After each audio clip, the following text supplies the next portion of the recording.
Robots in sorting center. Is it smart investment or costly trend? Let's find out.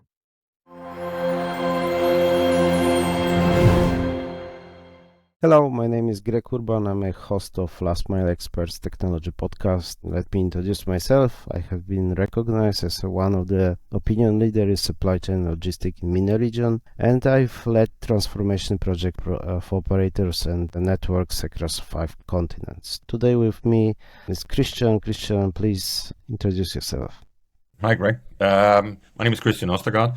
I'm a lead visionary in PostNord. I've been working with logistics the last almost 40 years, and right now I'm focusing on how new technology can bring us into the future.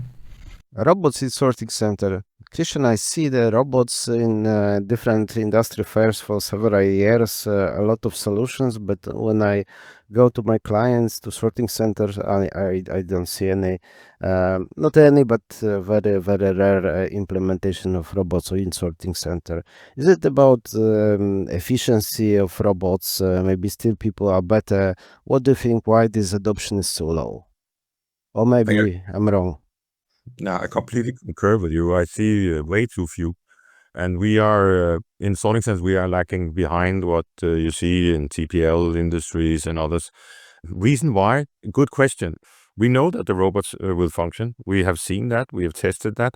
And I think that there must be some change management issues that we haven't really fixed. We tested ourselves, and we have one robot. We have one robot in PostNord. We have tested that, and it's actually has pretty good performance. We are scaling, but again, scaling goes quite slow. I think it's about that we haven't, as manufacturing, we don't have a tradition for doing these things. So I think it's a paradigm change that we have to get into.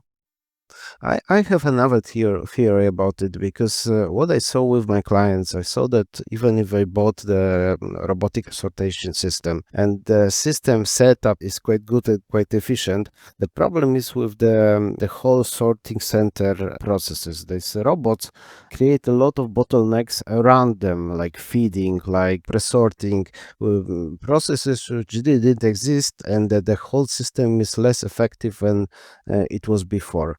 Maybe that's the problem. I think you're right there. This was also some of our things that we saw. We saw that instead of focusing on just the robot, you need to focus on the whole process.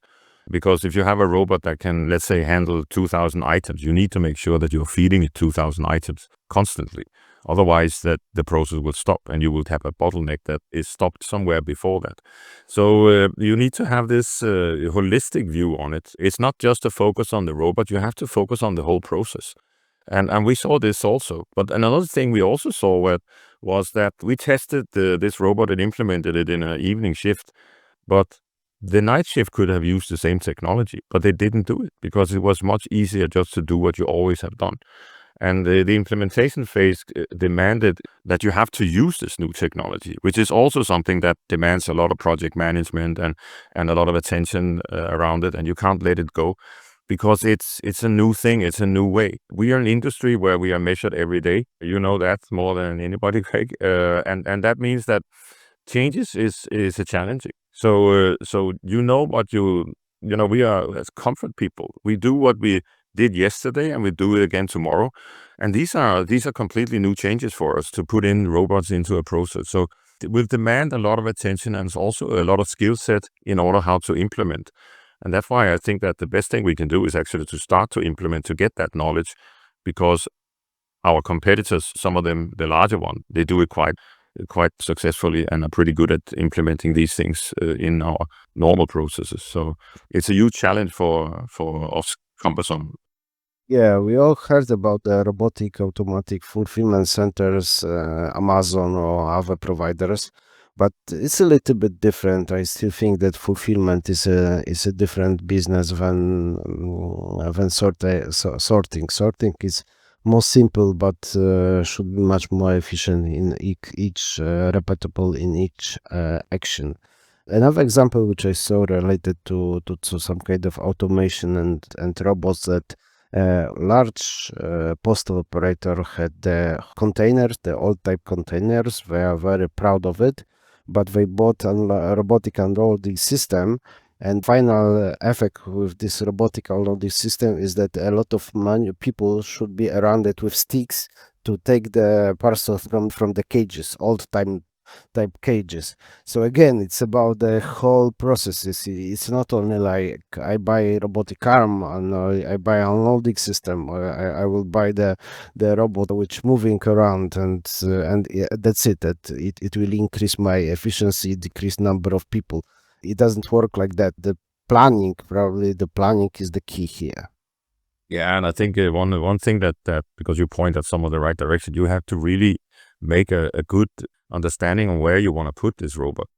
Because in some functionalities, it has, let's say the thing that we always had a problem with, singulation in a terminal, where we today have very automated, it's a pure automated solution.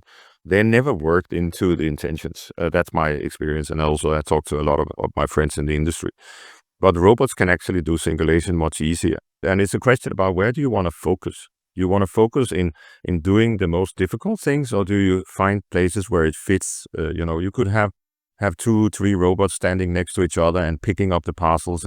But again, you need to design the flow. You need to say, okay, fine, how is it that the future flow will be? It's not just that you can put it into a flow. When you talk about roller cages, the reason that we have those roller cages, and we have many of them, is that our whole automation is built on it. We have tippers, we have trucks, we have the height of the sorters, and everything is actually built on those type of roller cages. And then we think that a robot can fit in there. We have to really think how we are actually using these robot technologies. And I think that's one of the challenges, because we get technology, obsessed and want to have a robot, but haven't really thought about how we want to use it and how we want to get the best performance out of it. Yes, actually, what I really like in robotics, robotic sortation system is that you can very easily implement it. It's absolutely different than typical old-fashioned conveyor-style sortation systems, which you need to procure, you need to design, produce, implement for at least 1 year. Robotic systems are very fast. You can buy, you can put it like from Lego bricks, and you will have it in weeks or months, which is very good. And you can extend the same. You can add chutes, you can add space, you can add more robots. It's very easy.